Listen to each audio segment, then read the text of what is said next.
What do you make of the powerhouse schools? Some of these are blue bloods, and the names revealed in this Yahoo report. I mean, it was what we were hearing, what we reported a couple of weeks ago, that this wasn't a lot of mid-majors trying to buy players and get to the top, that it was the blue bloods, it was the top 15 programs, it was the brand names. And, the big question now is what does the NCAA do with it? It's so far-reaching. It impacts so many players and so many programs. How does the NCAA get a handle on it? Schlabel, that's a good point, because here, Kevin had mentioned a second ago, we're a little over 2 weeks away from Selection Sunday. How could the NCAA go through conference tournament week and their premier events with this dark cloud hanging over their sport?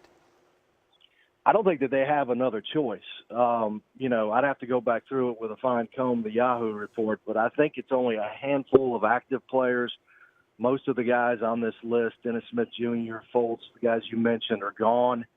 So I think it's only 2 or 3 players so far who have been identified that are still active, Division I players. The other question is, how many of these schools knew that these players were accepting money? I would think in most cases the schools didn't know that Christian Dawkins and Andy Miller were paying these kids payments to influence them once they turn pro. So I think there is some plausible deniability for some of these programs.